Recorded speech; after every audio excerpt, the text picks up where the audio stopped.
그래서 저 같은 경우에 이제 투자하는 예를 들면 미국이나 중국 기업 같은 경우는 제가 공부를 사실은 방송에 얘기 드릴 수는 없는 부분도 있는데, 우리나라 유명한 기업 오너하고도 5년 넘게 대기업 오너하고도 투자 얘기를 한 5년째 하고 있거든요. 그 오너가 투자하는 기업들이 사람들이 아는 기업들인데, 명확하게 제가 말씀드리면, 저를 교만하다 생각하지 마시고, 사람들이 익숙한 거하고 아는 걸 착각을 많이 하세요. 우리가 자주 들어서 익숙한 거하고, 정확하게 그 기업의 실체를 아는 거하고 차이가 있다. 그러니까, 예를 들면 애플을 추천을 제가 하면은, 다 아는 기업 아니냐, 그런 표현을 해요. 그건 명확하게 본인은 익숙하신 거고, 4년, 5년씩 공부해서 투자를 하신 분들은 지속 가능성에는 판단이 되기 때문에 더 살 수 있는 거예요. 네. 중요한 거는 익숙한 거를 안다고 생각하시면 안 되고, 예를 들면 삼성전자 외국인 지분이 몇 프로입니까, 대표님? 그건 아실 것 같은데요. 거의 50% 넘지 않나요? 보통주는 50%에서 60% 사이고, 우선주는 92%에서 왔다 갔다 하거든요. 그러니까 그거는 거의 외국 채권 기업이죠. 투자나 마찬가지라고 생각한다. 외국 기업. 그러니까 금융 같은 경우 대부분 지분이 외국 투자자가 50% 넘잖아요. 그러면 그분들은 외국 투자자들 한국 기업이 삼성전자를 한국 분들이 더 잘한다고 생각하지. 그건 아니에요. 명확하게 얘기하면 익숙한 거지. 예, 아시는 건 아니거든요. 근데 원래 사람 심리가 잘 모를 때 매력적으로 보이잖아요. 근데 투자는 생명 어떻게 보면 저도 IMF를 겪었잖아요. 네. 그 당시 제가 재경부 있었습니다. 그래서 공무원을 재경부 있어서 그 상황을 좀 알거든요. 그 당시 얼마나 진짜 많은 사람들이 목숨도 잃었고, 그렇죠. 울고 근데 자기의 어떤 피 같은 돈이시잖아요. 그렇죠. 그러면은 진짜 창업에서 사업하는 것처럼 하셔야 돼요. 현실적으로 한국도 그렇고 중국도 그렇고 90% 이상의 개인 투자는 손실을 보는데, 나가 10%에 들 수 있다는 거를 자만감을 갖는 자체가 사실은 안타까운 거죠. 네. 아무리 제가 좋은 얘기 할 수도 있겠지만, 현실을 객관적으로는 90% 투자한 돈을 잃는데 내가 그 10%에 들 수 있다. 그 10% 중에서도 진짜 돈을 버는 거는 3%거든요. 그렇죠. 예, 3% 미만이. 근데 대표님은 지금 이런 상황에서 나스닥에 우리 한국 서학개미라고 해서 많이 투자를 하고 있잖아요. 이것도 좀 걱정스럽게 보시겠는데요? 예를 들면 테슬라, 애플 많이 투자를 많이 하시죠. 니콜라도 그렇고, 주변 사람도 하시는 분도 있고. 근데 저는 이제 애플은 6년째 갖고 있으니까 제가 계속 갖고 있고, 기업의 가치나 가격 이런 걸 봐서 저는 계속 사거든요. 지난 며칠 전에도 샀고 했는데, 중요한 건 아까 말씀드린 게 반복인데, 대부분 도박하시는 거죠. 그러니까 알고 그러니까 익숙한 데다가 투자하는 것 자체는 도박이라고 보시는 거네요. 저는 버핏이 99% 재산을 기부한 이유가 이렇다고 생각하거든요. 사실은 99%를 기부한 백그라운드에는 자기가 많은 투자자들하고 게임에서 이긴 거잖아요. 그렇죠. 그러니까 이건 자기의 현명함을 통해서 우둔한 사람들의 돈을 번 거잖아요. 그렇기 때문에 자연적으로 돈 기부할 수밖에 없었다는 생각이 들어요, 버핏이. 근데 버핏이 찰리 망거나 계속 얘기하지 않습니까? 주식 투자에 대해서. 투자가 쉬웠으면 누구나 돈 벌었지. 근데 그렇지. 사실은 누구나 돈 벌 수 있다고 본인들이 생각하시잖아요. 근데 지금 마침 워렌 버핏 얘기 하셨으니까, 요즘 워렌 버핏 투자, 장기 투자, 가치 투자, 이것이 이런 4차 산업혁명 시대에 맞겠느냐, 이렇게 좀 회의를 하는 분들이 있거든요. 어떻게 보시나요? 올 초, 버크셔가 주가가 기존으로 해서 많이 떨어졌어요. 손해 많이 났어요. 근데 다시 애플이 올라서 다시 수익이 많이 났거든요. 근데 버핏이 일관되게 그게 왜 그러냐면, 버크셔의 주가 변동성이 사실 크지 않았었어요. 2년 전까지. 근데 2년 전에 미국 갭이 바뀌면서 버크셔 같은 게 보유한 주식을 다 시가로 평가하게 돼 있어요. 그래서 근데 버핏이 결론적으로 뭐라고 이 얘기를 하냐면은, 버크셔에서는 이익을 보지 말고 현금으로 봐라. 본질은 투자는 현금으로니까 분기마다 바뀐 이익에 연연을 하지 말고 특히 영업 현금을 봐라 그러거든요. 근데 버크셔에서를 보면 영업 현금을 보면 연봉률 한 10% 정도 꾸준히 성장하거든요. 그 보험사에 들어오는 거 캐시플로나 이런 게. 그래서 현금으로 보고 투자라는 개념을 처음으로 말하는 분이 워런 버핏이에요. 1986년에 주주서원에서 그 주주이익이라는 개념인데 그게 잉여 현금 흐름이거든요. 그걸 보고 투자하라. 이익을 보지 말고. 이익은 본질이 하지 않냐. 투자의 본질은 현금 흐름 아니냐. 현금하고. 그러니까 그런 것을 보면서 그 장기 투자를 하거나 가치 투자를 할 때는 지금도 계속 적용이 될 수 있다. 성공할 수 있다.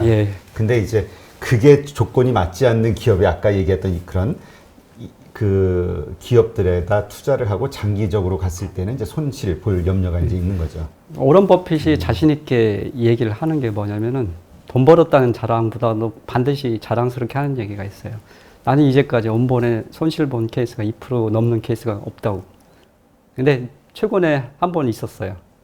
독일의 하인즈. 예, 독일의 카인즈도 있고 말고 독일에 완전 사기당한 기업이 하나 있습니다. 독일.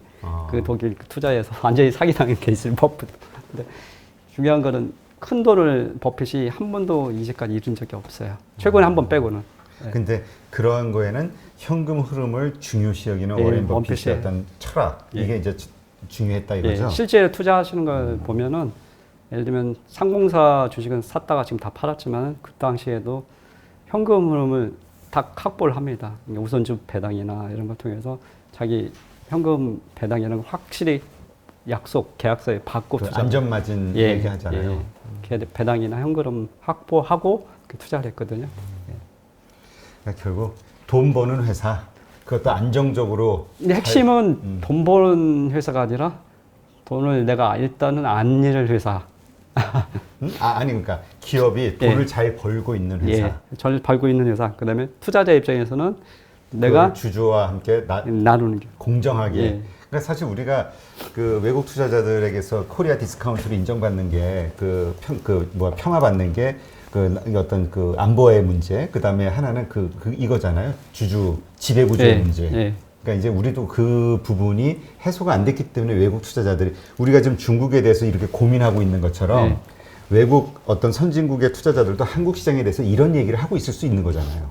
근데 아까 말씀드린 것처럼 키케르도 그런 얘기를 했는데 역사를 모르면 어린아이와 같다는 얘기를 했거든요. 그러니까 미국도 이렇게 신뢰성이 올라가고 자본 생산성이 높을 뿐만 아니라 신뢰성이 높고 주주에게 반환하는 그런 역사는 100년을 거쳐서 업그레이드가 된 거거든요. 한국도 그런 과정 중에 있고. 근데 중국은 아직도 그게 멀었어요. 그렇기 때문에 그 성장에 따라서 내가 잘 알고 그런 기업을 고를 수 있으면 공부해서 고를 수 있으면 돈을 더 수익률을 더 올릴 수는 있어요. 근데 그런 게 안 된 상태에서 그냥 투자하는 거는 돈을 잃을 확률이 상대적으로 높죠. 그냥 딱 그 말씀이 저는 반복적으로 떠오르는 게 지뢰밭. 분명히 황금은 있으니까 와, 그 황금을 목숨 걸어야 되는 거죠, 진짜. 이게 철저하게 아까 말씀하신 대로 사업 하시는 것처럼 정말 철저하게. 내가 치킨집 하시고 호프집 하신다고 생각하고 투자를 하셔야 돼요. 그러면 목숨 걸고 하시잖아요. 그렇죠, 목숨 걸고 조심조심. 사실 전문 투자자 말고 투자업을 하시는 거잖아요. 두 개의 사업을 하시는 거잖아요. 사업하시듯이 하시라는 얘기죠. 왜 자기 돈을 어렵게 번든 돈을 그렇게 쉽게 투자하시는지 저는 클릭 몇 번 하면 쑥쑥 나가니까 재미는 있으시겠죠. 근데 오늘 정말 재밌는 그 시간이었던 것 같습니다. 생각하지 못했던 그 어떤 그 중국 그 시장의 어떤 위험성. 근데 이 중국 시장뿐만이 아니라 그러니까 우리가 투자할 때 기본적으로 기업에 대해서 평가하고 생각해봐야 되는 투자 기준이 될 수도 있는 그런 이야기들이었던 것 같아서 아주 도움이 많이 됐습니다. 제가 조금 더 대표님 얘기할 수 있나요? 있으신가요? 표 가정 하나만 더 두 가지만 설명드릴게요. 이게 중국 상해 증권거래소 통계 영감에 나온 거거든요. 개인 투자자와 기관 투자자 과거 수익률을 이제 통계 3년치 낸 거예요. 보면은 이게 몇 년 기준이죠? 2016년부터 2019년 6월까지. 6, 7, 8. 3년 3년 6개월이죠. 보시면은 10만 원 이하. 그러니까 총수익이 다 보시면은 다 마이너스 개인 투자자들. 이거는 이거는 뭐냐면 그 트레이딩에서 나온 수익도 마이너스. 근데 뭐에서는 보시면은 최고 그러니까 자기가 공부해서 투자했다는 이런 사람들은 1,000만 원 이상 한국 돈이니까 17억 이상 투자한 사람들만 이익을 봤어요. 아, 대형 투자자들만. 네. 그러니까 결국은 차트 보고 중국에서 투자한 분들은 다 손해 보고. 기업 가치 본질에. 네. 그래도 공부를 해서 한 1,000만 원 이상 투자한 개인 투자자는 돈을 좀 벌었고, 이게 기관 투자자. 이건 회사 투자자. 네. 이거는 기관 투자자고요. 네. 이거는 트레이딩은 일단 기본적으로 돈을 못 버네요. 못 번다는 걸 얘기해줍니다. 중국에서도. 그러니까 한국에서도 해외 투자를 하시면 트레이딩하는 분들 꽤 많아요. 네, 많죠. 네, 저도 놀랐는데. 트레이딩은 확률적으로. 네, 중국 사람들도 이렇게 트레이딩에 못 보는데 한국 분들이 해서 번다는 건 사실 힘들죠. 그렇죠. 네. 그다음에 이거 하나 더 말씀드리면은 그 중국의 유명한 저명한 투자자가 CEO가 얘기한 거 중국 시장이 왜 이렇게 개인 투자가 계속 손실을 보느냐 그 이유를 4가지로 얘기했는데 핵심은 2가지인데 하나는 중국 증감이 그러니까 중국 증권 감독 당국이 투자자를 보호하지 않는다. 그러니까 사실은 위법을 했을 때 기업에게 페널티를 엄청나게 세게 줘야 되는데. 근데 아까 말씀드린 국가의 목적이 지금은 산업을 키우는 거잖아요. 돈을 빌려서. 그렇기 때문에 이게 중국도 나중엔 되겠죠. 근데 지금은 투자자 이익은 관심이 없다는 건 먼저 아셔야 돼요. 그러네요. 그다음에 중요한 요인인데. 예, 그게 핵심적인 요소고 또 마지막 4번째로 얘기해 보냐면 많은 중국 기업들이 상장 기업들이 가짜 회계 과장하거나 가짜하고 이익이 분식이 돼 있다. 그러니까 중국 상장 기업이 다른 나라에 비해서 그렇기 때문에 투자자들이 손실을 보는 가능성이 높다. 이게 2번하고 연결되네요. 증권감독원에서 이걸 철저하게 그 벌칙을 세워놓으면 이렇게 못할 텐데. 그러니까 근데 그 중국 국가의 목적이 거기에 있는 게 아니기 때문에 그렇죠. 그 이해를 하셔야 됩니다. 그게 중요한 요소니까. 그러니까 우리가 우리 마인드로 기업의 어떤 성장, 그다음에 오너의 어떤 이익 이런 거 때문에 같이 걸 거라 생각하는데. 한국 투자 대부분 좀 단순하게 생각하시니까 저희 80년대, 90년대 성장한 것처럼 성장해서 내가 돈을 같이 얻으면 같이 돈을 버는다 이렇게 생각하시면 안 돼요. 그러겠네요. 이거 또 설명드렸고 이거는 그냥 투자하고 좀 간접적인 연관인데 유치원생들인데 교련 훈련을 받습니다. 유치원생들. 그러니까 이건 초중학교 학생인데 이게 뒤에 발언이 뭐냐면은 참고 재미로 이게 당화 그러니까 중국 당의 말을 듣고 당의 은혜에 감사하고 당과 함께 간다. 그런데 지금 최근도 그래요? 네, 그렇습니다. 이게 근데 왜 이런 얘기를 말씀드리냐면 그 최근에 이효리 사건이 있었잖아요. 그 이효리. 이효리가 별명을 TV에서 마오로 해서 했다가 엄청나게 중국에 공격받은 게 있습니다. 그러니까 이효리 마오 사건이 인터넷 치면 나오고 우리 그 탤런트 가수 이효리 얘기하시는 거예요? 이효리가 SNS를 닫았어요. 그 이유가 중국하고 연관된 거거든요. 어떤 유재석하고 방송 나와서 어떤 뭐 자기 이름을 짓는데 마오로 지면 어떻겠냐 했는데 마오쩌둥이 마오. 아사다 마오도 있고. 거기는 신적인 존재 같은데. 그러니까 이 표현을 제가 왜 드리냐면은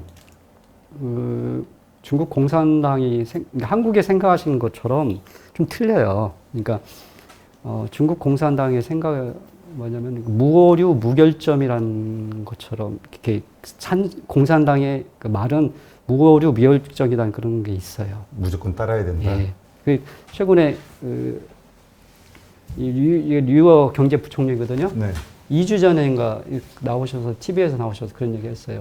민영기업도 당의 말을 따르라. 민영기업도. 그래서 사실 중국의 국영기업들이 민영화된 게 2번에 걸쳐서 있었어요. 근데 다시 지금 반대로 가고 있거든요. 그러니까 민영기업이 국영으로. 그러니까 이제 중국의 이제 인텔리나 친구들 되게 이제 제 친구들 인텔리잖아요. 예를 들면 급여가 한국 돈으로 뭐 5억, 10억씩 받는 친구들 많거든요. 회계법인 파트너면 급여가 5억에서 10억 사이 됩니다. 그런 친구들 사실 중국에 많은 사람들이 인텔리드 국적이 이미 중국 국적이 아니에요. 네. 그러니까 예를 들면 중국의 탤런트들도 대부분 다 외국 국적이에요. 공리는 싱가포르, 장지도 이제 미국으로 갔고 뉴욕페이라고 유명한 뮬란 그 주인공도 걔도 미국 국적이고. 이분이 그런 얘기 했는데 우려스러운 거는 이런 거죠. 중국의 100대 기업 같은 경우는 이미 그 공산당 조직이 그 상당 부분 의사결정을 하게끔 바뀌었어요. 네. 근데 중국에 이게 좀, 제가 상당히 민감한 부분이긴 하지만은 중국의 인텔리들 좀 우려하죠. 이게 후퇴하고 있다고. 그러니까 중국의 그 코로나 사태가 났을 때 그 처음에 그 발견한 이원령이라는 중국 의사가 있어요. 마지막 죽음에서 유언이 뭐였냐면 중국健康的 社会要不同的 있잖아요. 이게 뭐냐면 건강한 사회는 다양한 의견이 있어야 된다. 그 말이 유언이거든요. 근데 중국은 지금 갈수록 오히려 좀 다양한 의견이 없어지는 상태로 가고 그 중국을 저도 좋아하고 사랑하는데 저도 우려되는 부분은 이런 추세 자체가 투자나 모든 것들이 좀 다양한 의견이 없어지는 거예요. 다양한 의견을 못 내는 분위기로 가고 있어요. 근데 원래 그 모택동 시대의 어떤 그런 독재의 어떤 폐해 때문에 그 뭐죠 등소평 시대 때 그 집단 지도 체제를 만드는 것이다 그런 걸 하기 위해서 등소평 같은 경우, 덩샤오평 같은 경우는 10대 때 프랑스 유학을 갔다 왔어요. 근데 문화혁명이 이제 66년부터 76년까지 했는데 그 당시 문화혁명으로 약 4천만 명이 죽었습니다. 근데 시진핑 주석도 홍위병 출신이에요. 사람들 아니다는 얘기도 있는데 그 태자당이긴 하지만은 홍위병이었다가 초기에 홍위병이었다가 하방을 당한 거죠. 산시적으로. 그래서 하방당해서 하방이라는 기양? 그 강제 농촌으로 들어가서 봉사하는 식으로. 그래서 좌천. 예, 좌천에 그렇게 어렵게 살았죠. 그래서 덩샤오평은 그런 폐해를 봤기 때문에 이제 10년으로 주가 주석의 임기를 한정을 지었죠. 8년으로. 그 이효리 사건 때도 가장 공격을 많이 하는 게 10대예요.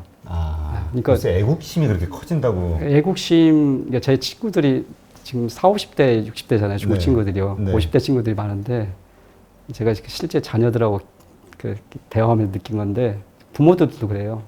어릴수록 맹목적 애국심을 갖고 있습니다. 그러니까 중국을 비판하는 건 전혀 받아들이지 못해요. 예를 들면 중국 바이두, 그러니까 네이버 같은데, 구글 같은데 검색을 해서 중국 기사를 이제 쭉 보잖아요. 댓글이 달리잖아요. 비판 기사가 하나도 없습니다. 그러니까 완전히 그러니까 중국의 인텔리들이 우려하는 게 뭐냐면 좀 후퇴했다고 보고 있어요. 저도 사실은 중국을 좋아하지만은 그런 부분이 사실 후퇴했어요, 많이. 그래서 중국 사람들 그러거든요. 부스 이첸더 상하이, 부스 이첸더 중국. 이게 보면 옛날의 중국이 아니다. 중국 인텔리트 그래요. 그러니까 상당히 민감한 얘기지만 그런 얘기조차도 중국 친구들이 공공장에서 얘기를 못해요. 좀 안타깝죠.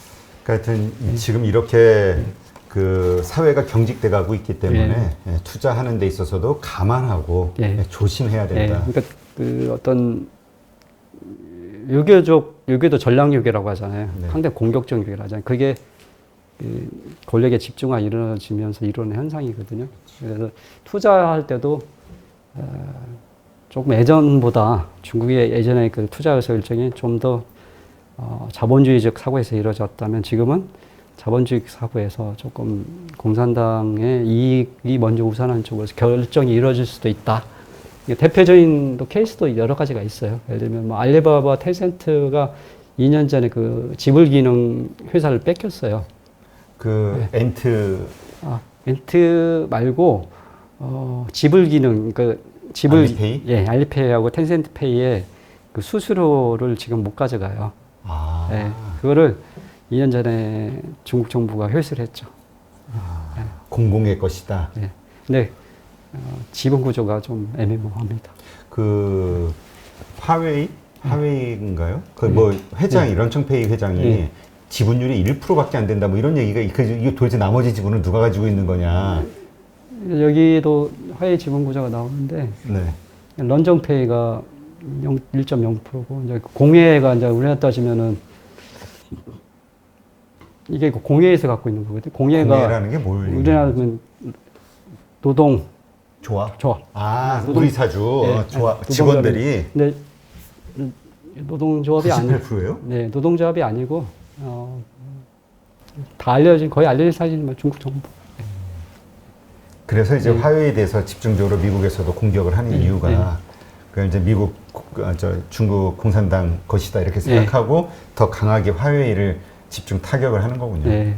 근데 뭐 실제로 중국의 대부분 기업들은 뭐 70% 이상 기업들은 국영기업이에요. 아직도 국영기업이고 뭐 제가 봤을 때 공산당이 해서 뭐 나쁘다 꼭 그런 건 아닌데 좀 민감하기 때문에 조심스럽게 말씀드리는데 예전보다는 자본주의에 부합하는 결정이 안 일어날 확률이 더 높아지죠. 당을 위해서. 예, 당의 이익이 우선하기 때문에 그러니까 예를 들면 우리가 때 민관군 표현하잖아요. 중국은 일관되게 당, 군, 관민 이런 식으로 갑니다. 그러니까 당, 군, 관민 이런 식으로. 그러니까 우선순위가 당입니다. 그래서 의사결정할 때 예전보다는 좀 비합리적 결정이 더 나올 수도 있다. 예를 들면 저 같은 경우에 갖고 있는 그 마오타이더도 그렇고 우량에도 그렇고 자기 본질적인 사업하고 관련하는 데 투자를 하잖아요. 갑자기 예.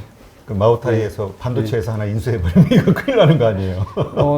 예를 들면 그런 국영기업들이 이렇게 돈을 좀 번다 싶으면은 또 아까 대표님 말씀하신 것처럼 한국처럼 애들이 예전에 한 것처럼 불러가지고 손해라는 기업에 떠넘기고 이것 좀 살려봐. 네. 이것 좀 이 빚 좀 너네가 떨어봐. 네, 이런 거에 미국이 있을 수 없는 일이잖아요. 그렇죠. 네. 이게 바로 정치 리스크라고 예. 우리가 보통 얘기하는. 예. 네. 그런 상황이 그러니까 투자자가 예측하시지 못하는 상황이 향후에 발생할 확률이 상당히 많죠. 그렇기 때문에 제가 말씀드린 거는 중국이 위험하다, 미국이 위험하다가 아니라 조금 자기가 아시는 게 알고 나서. 그리고 상대적으로는 신뢰성이나 이런 측면에서는 아직은 중국이 떨어진다. 그건 사실이다. 그리고 그건 미국도 마찬가지였고 그거는 시간이 필요하다. 네, 상당 부분 한국도 마찬가지였고 자본주의 역사를 보시면 기업들이나 그 기업의 신뢰성의 투명도가 올라가는 건 시간이 걸려요. 미국이 지금처럼 옛날에도 그랬던 거 아니었고 중국이 나쁘다는 얘기가 아니고 중국도 과정이다. 그 과정이 있기 때문에 투자자가 너무 그 성장하는 거에 포커스를 맞추지 마시고 손실을 안 보는 쪽으로 투자를 하시면서 아까 제가 말씀드린 몇 가지 그러니까 정량적으로 신뢰성을 체크하는 쪽으로 그래서 중국에 결론적으로 제가 말씀드리면 투자를 하고 싶으면은 그런 리스크 확 낮추는 방법이 뭐냐면 꾸준히 배당을 오랫동안 주는 기업들이 있어요. 몇 개의 기업. 중국의 배당 꾸준히 오래 주는 기업이 미국에 비해서 훨씬 적습니다. 그래요? 예, 훨씬 적긴 하지만. 어디예요? 예를 들면 마오타이나 중국 평안보험이나 우량예나 이런 기업들은 꾸준히 배당을 꾸준히 주거든요. 일부 은행 그런 골라서 그러니까 적어도 원본이 반환이 되잖아요. 그렇죠. 예. 조금씩이라도. 예, 반환이 되기 때문에 예를 들면은 뭐 좋은 기업에 투자하면 내 투자원금이 15년 정도면 반환이 되거든요. 뭐 지금 1억 투자하시면은 15년 뒤에 한 1억 정도의 배당으로 나올 수도 있어요. 그런 기업이 있긴 있어요, 중국에. 중국 기업들이 배당률도 높더라고요. 주는 기업들은. 네, 근데 중요한 건 이제 배당률이 높은 것보다 그게 이제 지속 가능성이 꾸준하게 최근 뭐 5년, 10년간 계속 왔는지. 그래서 지금 배당률 보지 마시고 꾸준히 줬던 기업을 먼저 고르시는 게 좋겠다. 네, 알겠습니다. 오늘 이렇게 해서 중국에 대해서 좀 더 깊은 그 내용을 알게 되는 그런 시간이었던 것 같습니다. 네, 오늘 이렇게 나와서 그 좋은 인사이트를 공유해 주신 포컴 에셋투자자문의 장홍래 대표님께 감사드립니다. 네, 감사합니다. 고맙습니다. 네.